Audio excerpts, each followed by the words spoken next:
Hello, everybody, and welcome to the third webinar in our series of 3 for this past month. We are excited to have you join us.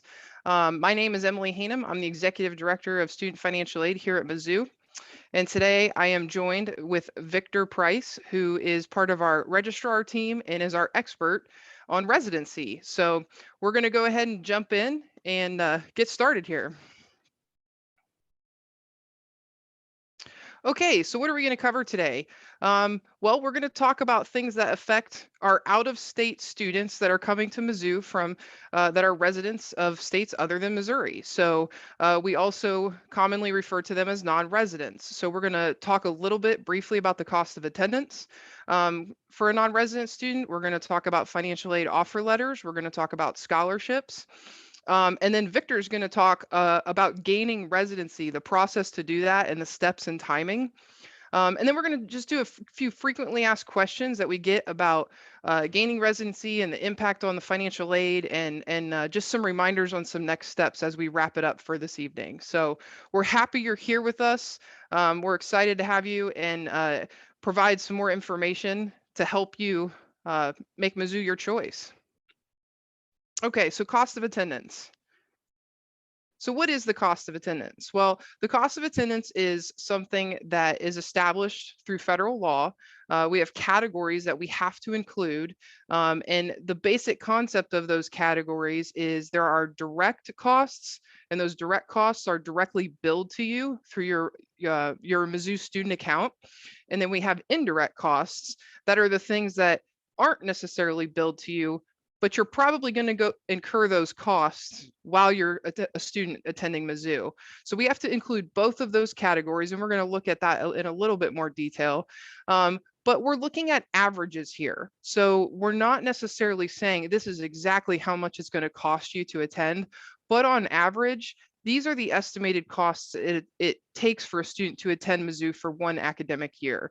So we commonly refer to that as a student's budget, but the cost of attendance is critical when it comes to determining, well, helping students and families estimate what it's going to cost to attend Mizzou, but also determining a student's eligibility for financial aid, which is why we always start with this topic when we're talking about financial aid. So really quick, we did do our very first webinar goes over the cost of attendance in much more detail. So if you want to get more information, we're going to go through this pretty quickly because we've already gone over this in excuse me, in another webinar. So feel free to watch that one to get more details. But just really quick, we talked about direct and indirect costs. And so the direct costs, we talked about, those are the things that are billed to you. So those are the expenses that are going to show on your bill. And we wanted to point out that you have, for a non-resident student, you have in that bottom left corner, you have tuition and fees, plus you have a non-resident fee that goes into that total tuition and fee bucket that you can expect to be billed for as a non-resident student. You also, if you're living on-campus housing and you're getting a dining plan, that's going to also be billed through your student account. And so those are what we consider your direct costs. And then just real quick, a reminder down there in the orange, we do estimate our cost of attendance off of 14 hours per term. And that includes an estimate for that 14 hours because we charge per credit hour. So when we charge per credit hour, that's where we're saying it's based off of 14 hours per term, because on average, that's what our students take. Some take less, some take more, but we get to that 14. But we're also including mandatory and required course fees in there as well as an estimate for the student. So depending on how many hours you take is going to determine your actual tuition and fee costs that are billed to you. So remember, the cost of attendance is just an estimate. It is not what we're billing you, but that is there for you as an estimate to try to get a gauge earlier in the process, because you're not billed when you first get that financial aid letter, and we're trying to give you a good picture of what it's going to cost you. Okay, so really quick, indirect costs. These are the things that we talked about are not directly billed through Mizzou. But we're estimating that you're going to incur these costs as a student here. So books and supplies, transportation to and from home, your off-campus, if you don't live in a university-sponsored dorm or residence hall or apartment, then that is considered off-campus housing. And then personal and miscellaneous expenses. These are things like pillows, toothpaste, clothes, things that you're going to incur as a human being, no matter where you are. But while you're at Mizzou, we're putting in an amount there to make sure that you don't forget about that, because those are things that are going to come up while you're a student. Okay, so now we're going to dive into talking about the non-resident financial aid offer letter. So I'm going to pull up a couple screenshots here. And what we're looking at here first and foremost, and we do this in almost every presentation when we're looking at award letters, is we really want you to focus on that middle top red box that has a number 1, because we get this question a lot. I mean, probably every day someone calls and thinks that our financial aid offer letter is actually their bill, and they're wondering why we're billing them for transportation and personal expenses. So we're bringing this up. Look, we totally understand it's confusing. It's a confusing process. So, but we're bringing this up just to remind you all again that this is not a bill. Again, this is an estimate of how much it's going to cost. It's our best guess for what your expenses are going to be at Mizzou, less your financial aid, to give you basically give you the amount that we think that you're going to have to come up with to be able to be a student at Mizzou and be financially sound. So the financial aid offer letter is here. Again, number 2 and number 3 down there, it breaks down the sections of direct costs and indirect costs, which we just outlined what goes into those. And then you can see the categories are there and lined out for you. I did highlight the tuition line because that tuition line, again, that's going to be higher than a resident student for you non-residents because of the additional non-resident fees that go into tuition and fees for a non-resident. The transportation component also is a bit higher for a non-resident student because it's typically more expensive for a non-resident student to travel to and from Columbia. So that's part of the reason why we do that as well. So again, just going over some of the basics here to try to help decode. There's a lot of information here. We know it's confusing. If it still doesn't make sense after we're talking here tonight, do not hesitate to give us a call. We're happy to help out and look at this with you. The bottom part of this page, so this is still the award letter. So at the top on the last slide, we showed you that your aid offer letter is showing you what your cost of attendance is. Then we're going to give you your estimated financial aid offers. So your grants and scholarships that you qualify for will be in the next section. And so right there where there's a number 4, you can see that this student is a recipient of the Mark Twain 1 non-resident tuition scholarship. So we're estimating that that amount that is on that line item for that student, that's a non-resident tuition waiver essentially. So it's basically it's reducing the portion of tuition and fees that's being charged to you because you're a non-resident. That particular scholarship is reducing that non-resident portion. And so again, like we talked about on our financial aid offer letters, this is an estimate. So we don't know what your actual tuition and fees are going to be at this point, but what this type of award does, this particular scholarship on this example, it goes up and down depending on what your actual tuition and fees are. So if you take less credit hours and you don't have as many course fees associated with the classes that you're taking, then your award is likely going to be less than what it should, like what you actually receive will be less because it's just waiving that non-resident actual tuition and fees. But again, we don't know that yet. So we're just trying to throw a number out there as an estimate based upon 14 hours of enrollment. And so that what you see underneath number 4, and before we get to number 5, there's a bright yellow highlighted estimated cost after grants and scholarships are applied. And so we're taking that total cost of attendance that was on the last slide, and we're subtracting out this scholarship. In this particular example, the student received just the Mark Twain 1 non-resident tuition scholarship. So we're subtracting that out, and then that's your estimated costs for the entire cost of attendance. It's not just the estimated portion for tuition and fees.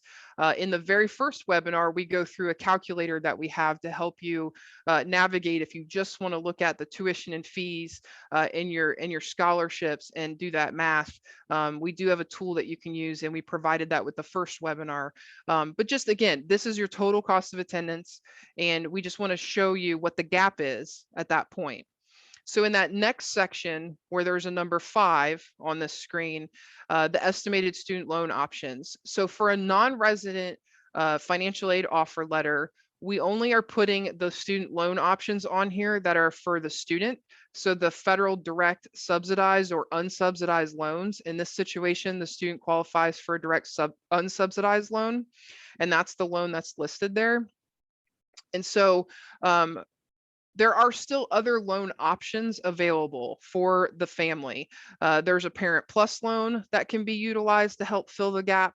There's private loans that could be applied for. And we really encourage you, one of the reasons we don't put the plus loan on this financial aid offer letter for non-residents is because we really want you to seek out options and take a look at whether the federal Parent Plus loan is a better deal versus a private loan, because there are some private lenders out there that sometimes have competitive rates for those Parent Plus loan options, or a private loan option for the family or for the student. I mean, the student can take out a private loan, but they typically need a cosigner in order to secure that loan. So oftentimes a parent is involved in that process as well. So and then right below that, where the page breaks, you can see there's an estimated cost after using all aid offered. So now we're breaking down, we're taking the total cost of attendance, less the grants and scholarships, less that offered student loan, and that's the gap that still exists, the estimated gap.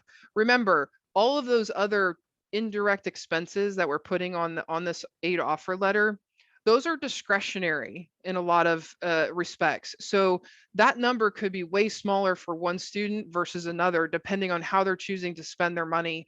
Those personal expenses, like you may not have, everybody doesn't have the same expenses in those indirect costs. So I encourage everyone to set up a budget, figure out what you need to borrow, don't borrow more. And that's actually, let me pull up. So make a plan, essentially, is what we encourage all families when we're talking to them. Like, develop the budget, only borrow what you need to borrow.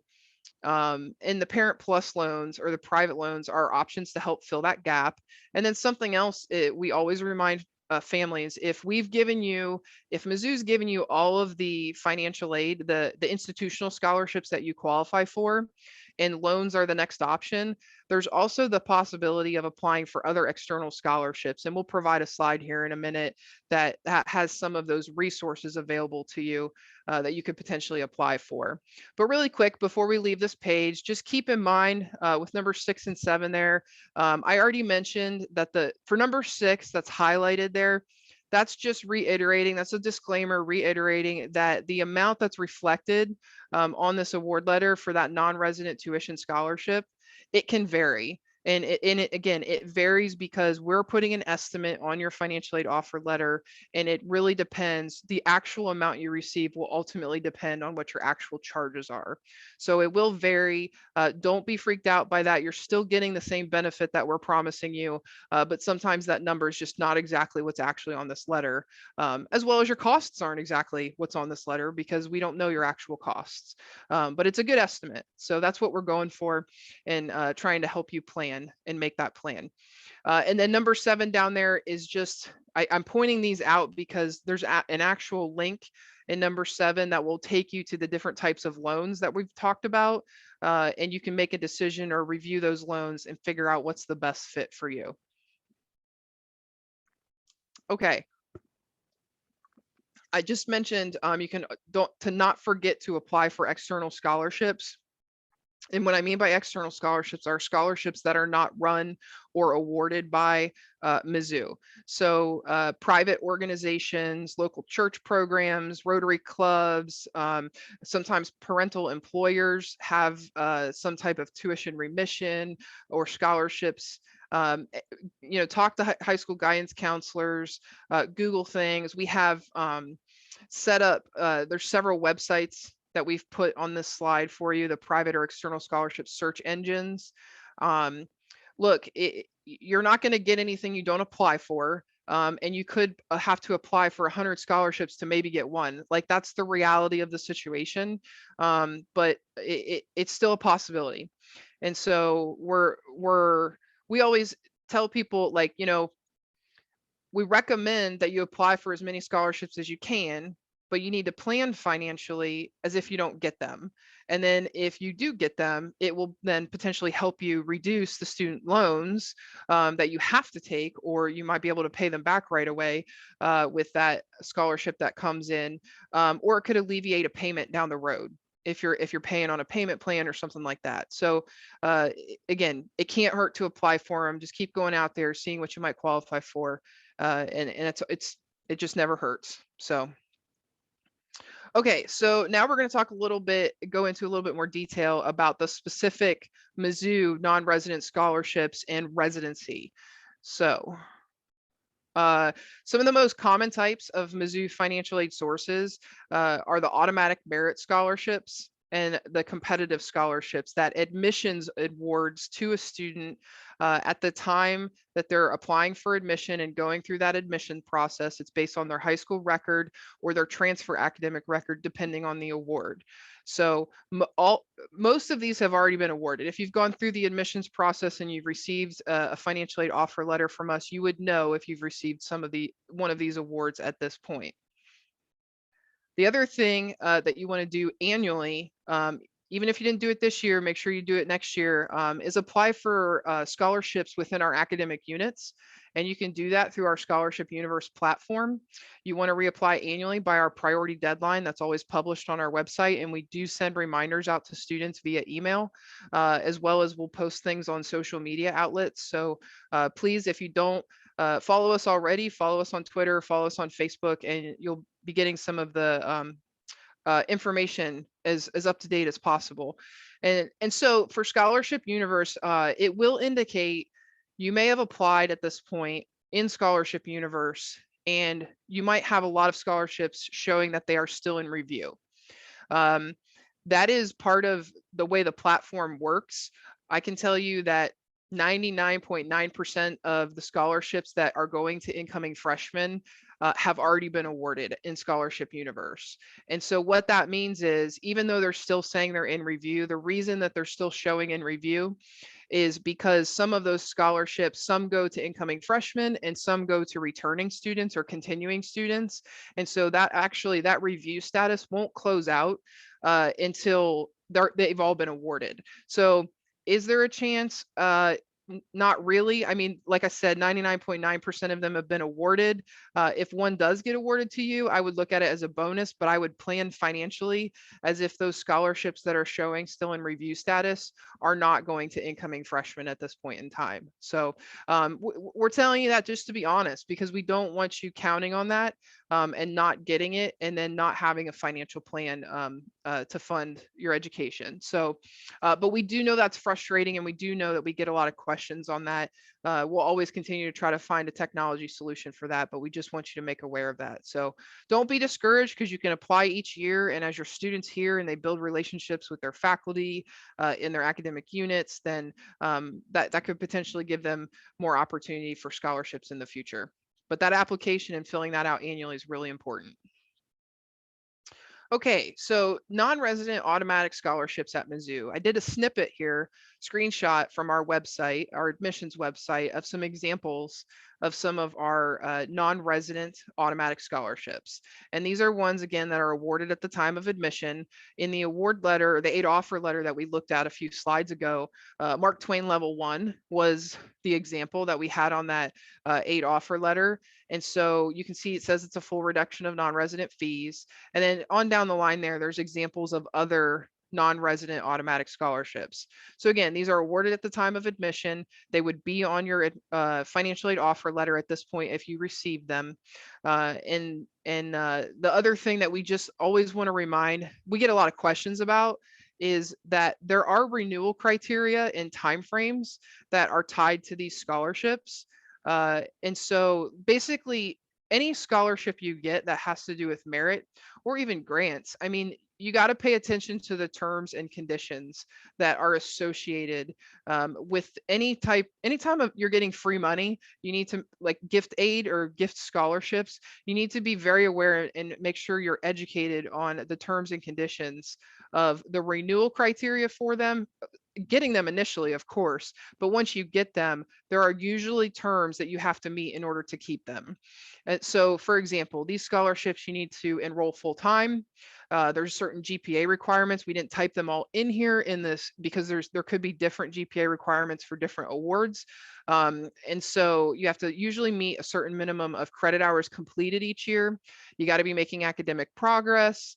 And then there's a time frame limit. So you get these awards for a maximum of 8 terms, and that's 8 spring and fall and spring terms only. These awards are not allowed to be used in summer terms. And that's a really important point. And I'll be really honest, I get a lot of frustrated families, parents and students that get really upset because they didn't know, or they didn't read the terms and conditions of the award, that they can only be used for the fall and spring terms. Please don't let that happen to you. We are going to talk about a way that you can plan for that or avoid that issue if you do need to go to a summer term. But these scholarships are not funded for the summer term. It is fall and spring only. And of course, in order to keep a non-resident automatic scholarship, you have to remain a non-resident. But we're going to talk about the pros and cons of remaining a resident, or potentially why you should look at gaining residency. So gaining residency is the opportunity. Basically, it's going to afford you an equal or greater discount to your tuition and fee bill than your non-resident scholarship. And it's going to give you more flexibility in your educational pursuits at Mizzou. And so what do I mean by that, by flexibility? Well, I just talked about the fact that your scholarships don't apply to the summer term. If you gain residency, you would. It would. You would be getting, you would only be paying that resident tuition amount versus the non-resident. So you have flexibility if you want to take some classes over the summer. And it would be like you're still getting your scholarship. It's just coming in a different form of a discount. It's a different type of discount versus the scholarship. That residency discount can also go beyond the 8 semesters. Remember, we just talked about how there's a maximum time limitation on how long you can get that scholarship. So basically, you have 4 years worth of that, 8 semesters, 8 fall, spring, and semesters to use that scholarship, that non-resident scholarship. But if you gain residency and you need a 5th year, or you need, a 9th term, like that happens to students. Students sometimes change majors, and that's again building in more flexibility for your student. Scholarships also require you to meet academic criteria in order to retain the scholarship. And so again, residency does not. It's once you gain the residency, your charges change, period.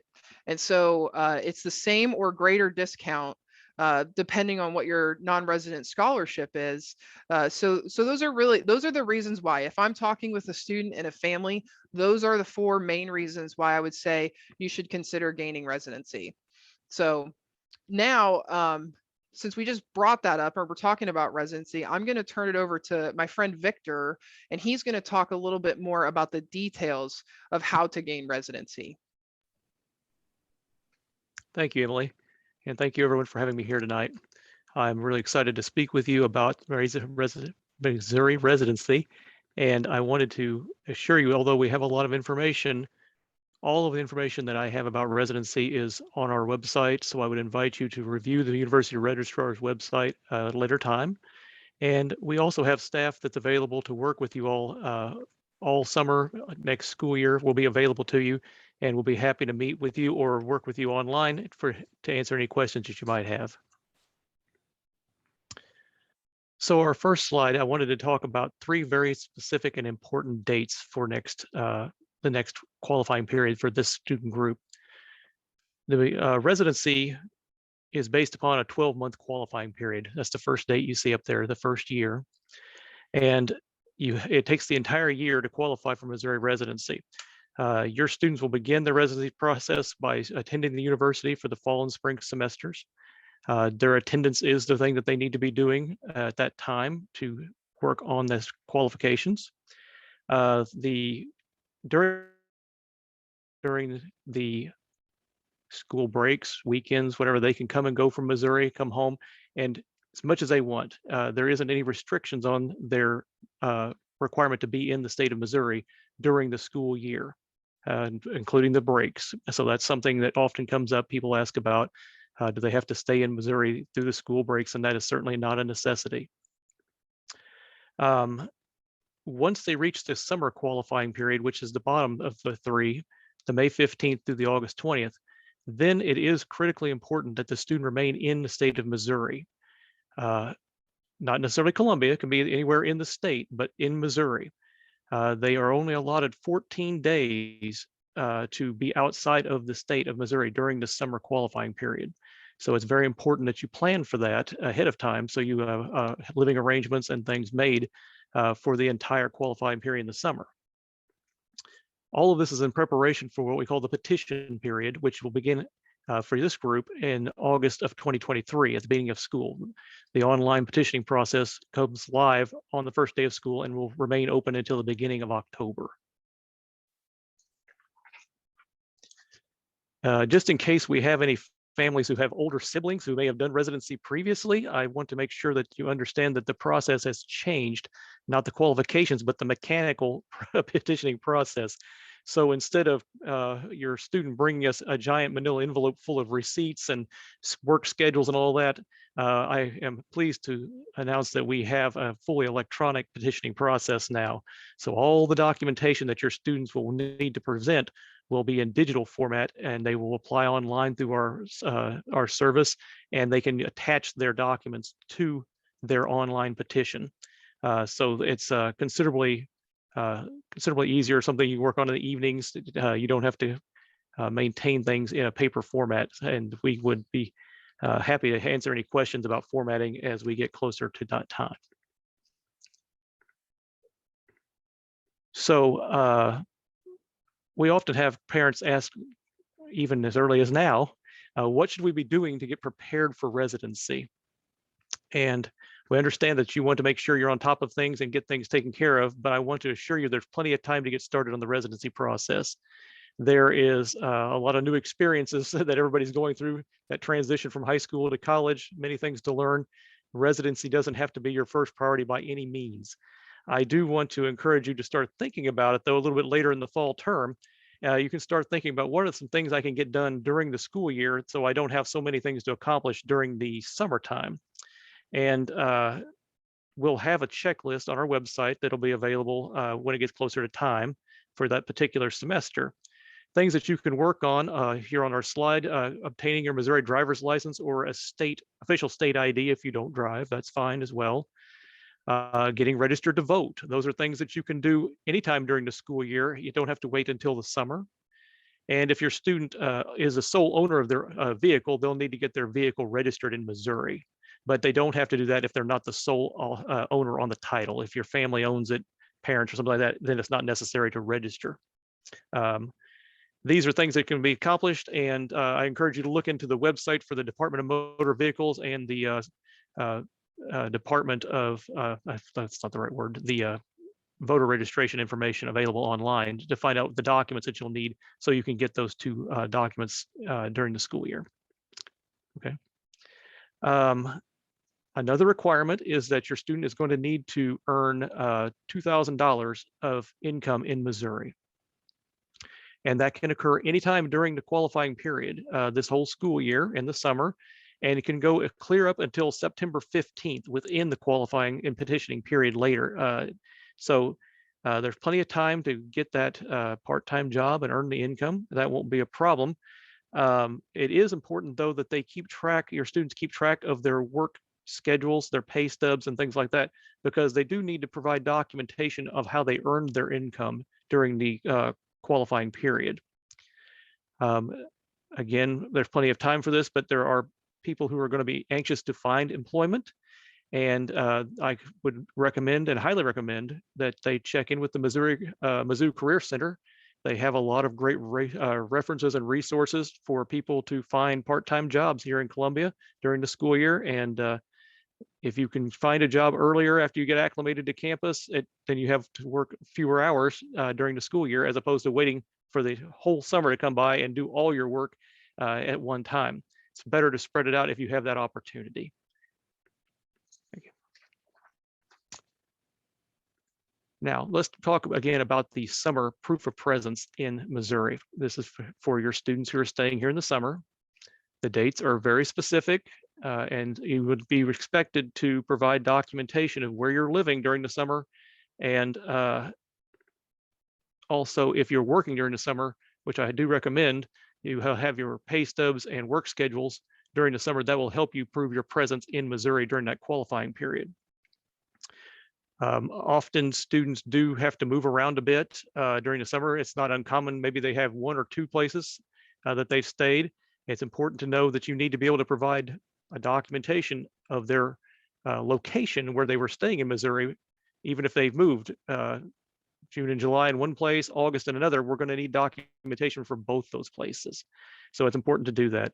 Another thing that'll be very important is that your students, on the days that they're not working, or if they're not working at all, that they have some kind of documentation that they were in Missouri. And one way we can do that is by having you submit your students' debit card, credit card statements that show that they've made transactions in Missouri.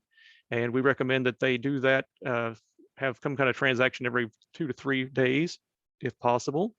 Again, it's not important how much the transaction was about. It's just that the location shows. So going down to the break time and buying a pack of gum is perfectly fine. So this, so we know that have a check-in, so to speak, that we know that you were here during that that day. Finding places to live. I do a presentation during the year with our campus housing and campus resources about housing. I highly recommend checking in with them at these websites about staying on campus during the summer. And we also have an off-campus guide that can be very useful for finding places if you choose to go ahead and live off campus during the summer. That would be something to check into as well. So it's very important to remember during the summertime, you only have 14 days to document that you were outside of Missouri. Please don't exceed that, because that'll be a problem. So make your plans for vacation or doctor appointments, or heaven forbid, wisdom tooth surgery, or anything that you were planning on doing during the summertime, which I see commonly. Make an allotment, how many days that's going to take, and stick to it. Because there's always something that comes up unexpected. So you don't want to use up all your days early in the summer and then find out that you need to do something really important and you don't have any days left. So that's something to look into. And also keep in mind, if you leave the state, this is for my Kansas City and St. Louis families that are in that metro area. If you go across the border to Overland Park or to Alton, Illinois, and have lunch and buy McDonald's and swipe that card, that's going to cost you a whole day, even if you were only there for 30 minutes. So keep in mind that we're just looking at the transactions for the day, not by time. So every day will count. Please keep that in mind when you're making your plans for the summer. Okay, so students who are living in Missouri for residency need to make sure they can prove that they are not a dependent on anyone's taxes that live out of state. So in detail, what that means is that for your students who are going to be under 21 years of age, anytime during the qualifying year, they're going to need to participate by providing the parents' income tax to verify that they are not claimed as a dependent during the qualifying year. So in this case, if we're talking about for people who are petitioning in fall of 23, it would be the 2022 federal taxes that you probably filed sometime in March or April that year. They should not be on that. If you happen to have a student who is older and is 21 years of age or older the entire qualifying year, then they would not need your parent taxes. They would just provide their own tax return. Note that if we have families that have people living in different states, divorced parents with it, both parents' federal taxes would need to be submitted. Again, we know it's a lot of information. Everybody has a lot of questions during the year, and that's terrific. We are very excited to help you. So feel free to check with our office and send us any questions you have. We're happy to meet with your student in person if they come in. And I look forward to speaking with all of you at a later date. Thank you.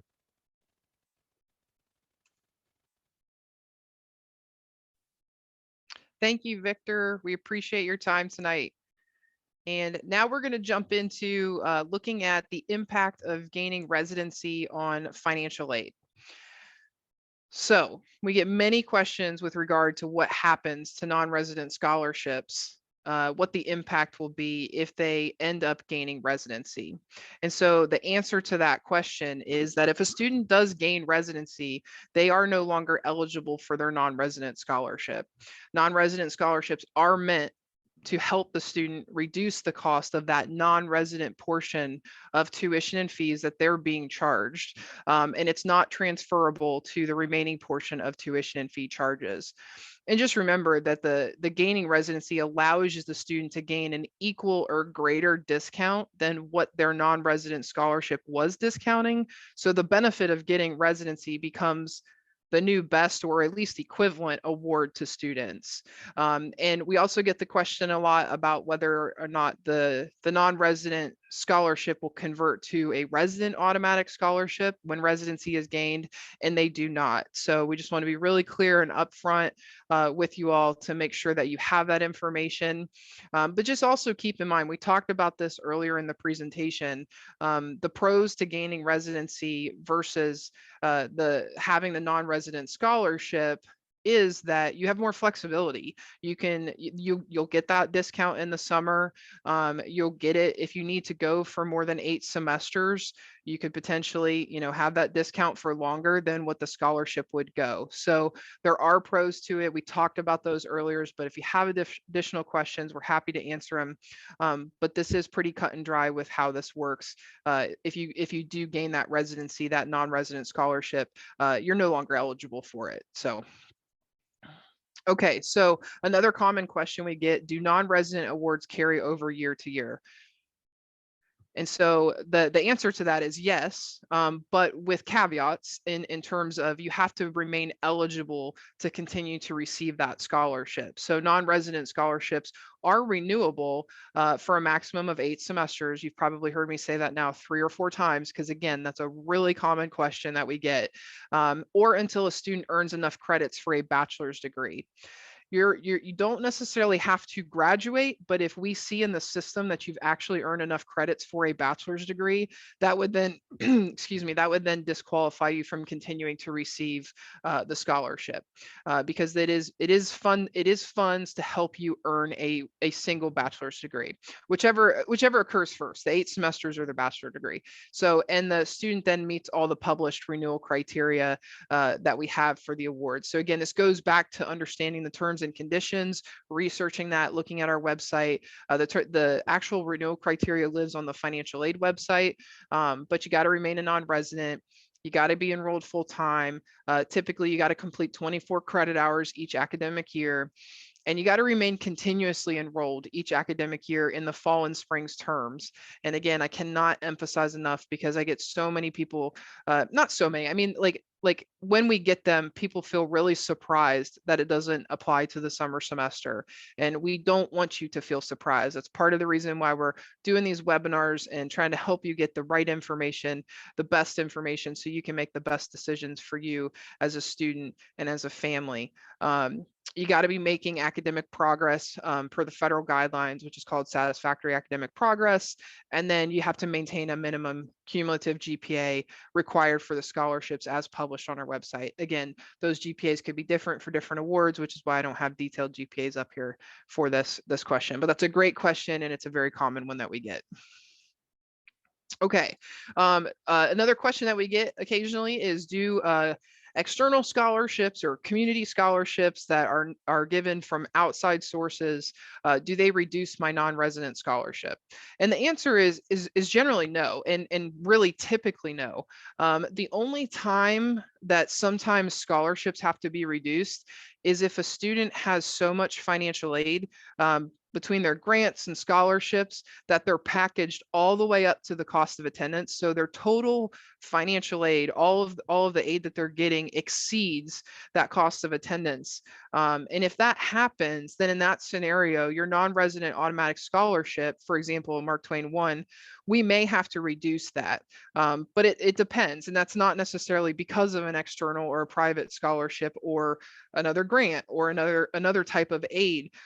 Altogether, we have to keep you within your cost of attendance, your financial aid package. So that would really be the only scenario that where your non-resident scholarship could potentially be reduced. But that does not happen very often.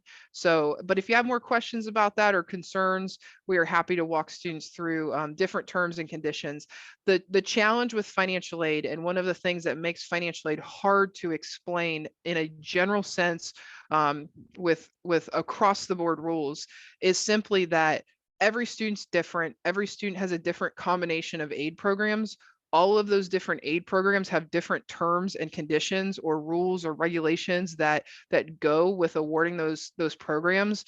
Our jobs are to make sure that we're compliant and putting the best aid package that we can together for you, to ensure you know how much it's going to cost you out of pocket to still attend Mizzou, or how much that aid is going to cover and help you covering your expenses to attend Mizzou. So that's not easy. And so we know that you have questions, and we are here to help with those questions as much as we possibly can, because we know it's complicated.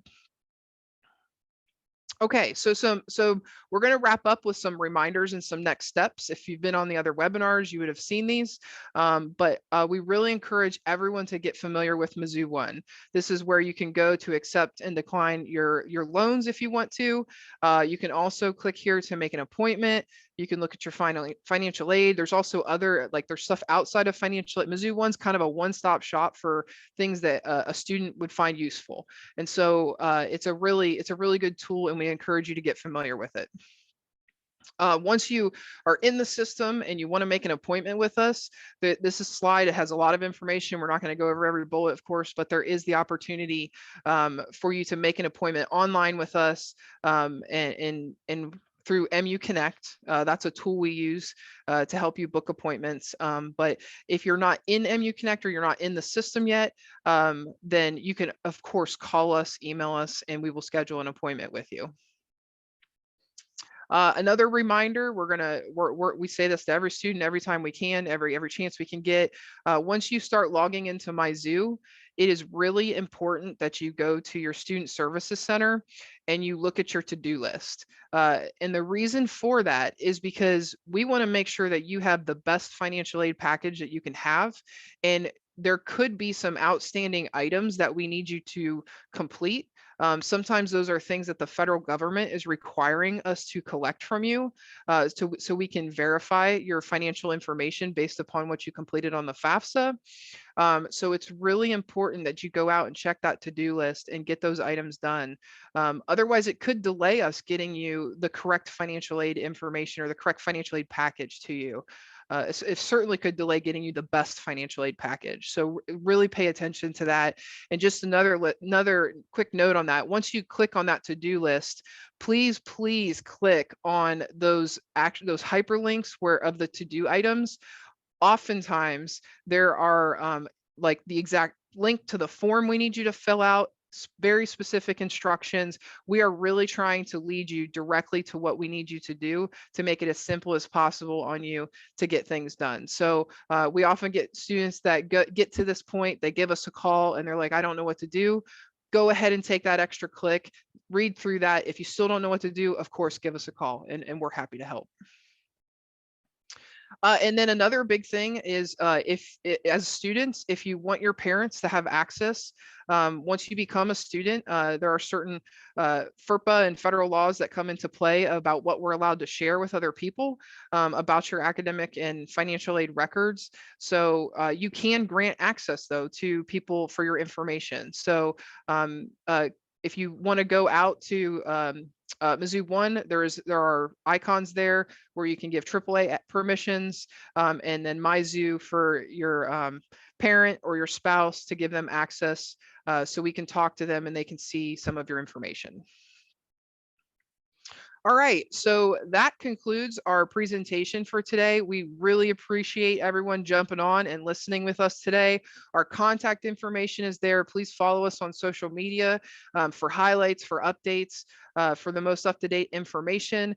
Please, students, once you get your Mizzou email, please pay attention to emails. We send out a lot of very important information, official information through your Mizzou email. So but that's my last shout out, or my last thing that I beg you to do. And we're really excited to have you guys here tonight, and just thank you for listening. Thank you for joining us, and we hope to see you on campus.